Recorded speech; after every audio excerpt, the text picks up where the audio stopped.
नमस्कार, मैं नवल पांडे मंगलमान से आज अपने बहुत ही सम्मानित सदस्य के पास आया हूँ। इनका नाम डीसी चंदानी जी है। नमस्कार भाई साहब। नमस्कार। भाई साहब अपने बारे में कुछ बताइए और मंगलमान में सेवाएं कैसे दे रहे हैं, मंगलमान कैसे कार्य कर रहा है, बताइए। देखिए, संसार में जो भी जीवित है वो एक ही लक्ष्य को लेकर जीता है कि मेरे जीवन में सब मंगल हो। कोई ऐसा आदमी आपको नहीं मिलेगा जो अमंगल की कामना करता हो। तो मंगल की कामना हर एक व्यक्ति कर रहा है। तो हमारे भी कुछ दोस्तों ने, महापुरुषों ने, अब आप महापुरुष कहेंगे क्यों? जो अपने लिए सोचे वो तो पुरुष है, जैसे हम और आप हैं जी।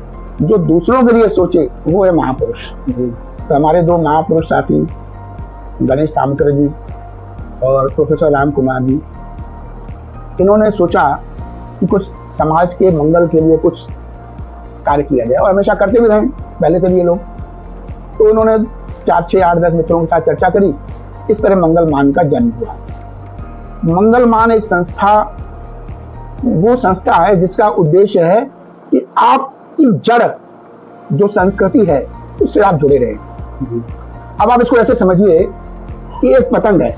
जी। आपने बचपन में हमने सबने पतंगे उड़ाई हैं। जी। जी। एक पतंग है, वो खूब ऊंची उड़ रही है, लेकिन वो तब तक ऊंची उड़ रही है जब तक उसकी डोर उस चरखी से जुड़ी हुई है। जी। अगर वो चरखी से डोर कट गई तो पतंग का क्या हाल होता है। जी। ऐसे ही अगर हमारी जड़, हमारी संस्कृति से हम जुड़े हैं जी। तो हम खूब ऊंचे उड़ेंगे। जिस दिन अपनी संस्कृति को भूल जाएंगे, डोर कट जाएगी, तो हमारा भी हाल वही होगा जो उस कटी पतंग का हुआ, कोई भी हमें लूट के ले जाएगा। तो अपनी संस्कृति को लुटने से बचाना है, इसके पहरेदार बन के रहना है।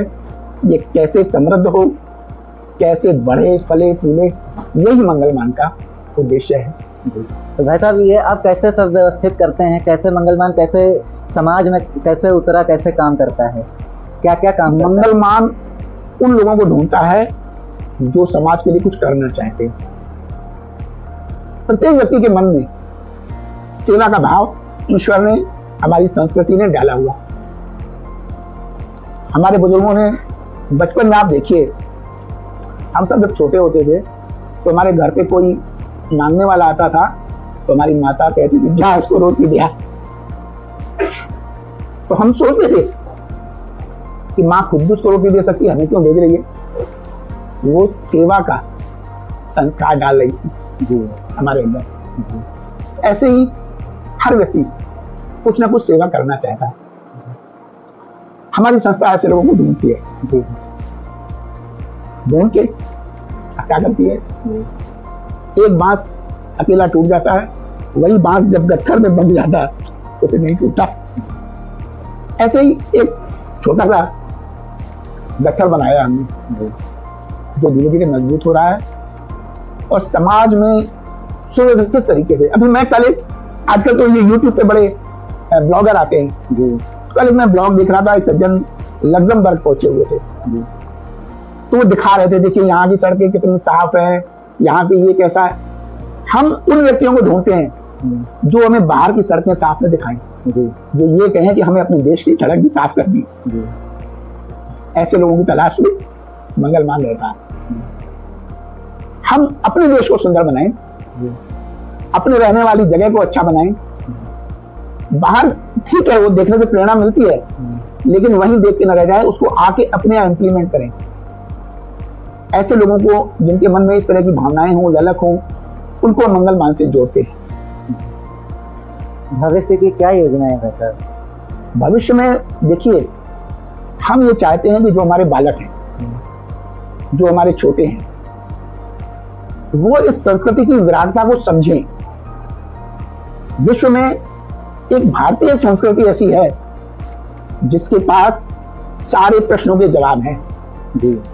जिसमें अनीश्वरवादी भी है समाहित, जिसमें द्वैतवादी भी समाहित है, जिसमें अद्वैतवादी भी समाहित है। इतना बड़ा विशाल कैनवस कहीं और संस्कृति के बाद। देखिए, आज जो विश्व कह रहा है ना कि सनातन में सब कुछ है, सब समस्याओं का जवाब सनातन में है। ये सनातन क्या है? ये सनातन हमारी भारतीय संस्कृति है जी, जो प्रत्येक जीव की मंगल कामना करती है। जी, चींटी से लेकर हाथी तक की मंगल कामना जो संस्कृति करती है वही भारतीय संस्कृति है।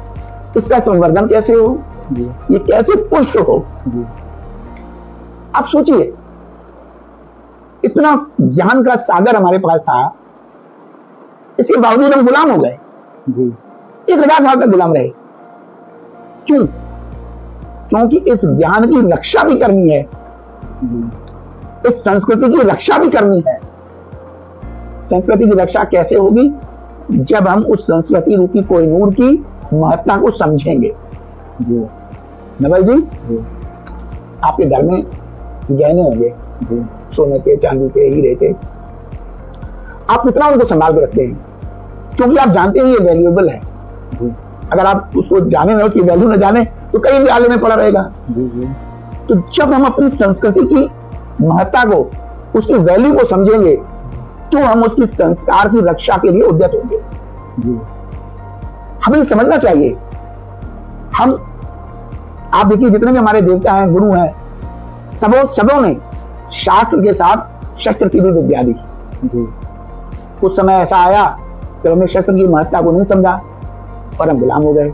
जी एक आविष्कार, सिर्फ बारूद का एक आविष्कार ऐसा पश्चिम में हुआ जो भारत में देर से आया, उस एक आविष्कार ने हमको पीछे कर दिया, गुलाम कर दिया 1000 साल के लिए। जी संस्कृति की रक्षा के लिए आविष्कार भी जरूरी है, शस्त्र भी जरूरी है, आगे रहना भी जरूरी है। जी तो जब इन सब बातों में समग्रता में हम ध्यान देंगे, तो ये समाज बचेगा और हमारा देश बचेगा और हमारा कल्याण होगा। सबका मंगल कल्याण हो, यही मंगलमान की भावना है। धन्यवाद भाई साहब, आपसे बात करके बड़ी खुशी हुई और भारतीय संस्कृति पे इतने अच्छे से विचार व्यक्त करके दूसरों के लिए प्रेरणा स्रोत बने, उसके लिए आपका बहुत बहुत ये धन्यवाद। मेरा कुछ भी नहीं है, सब आप जैसे सुधी जनों से सीखा हुआ। धन्यवाद भाई साहब, जय श्री राम।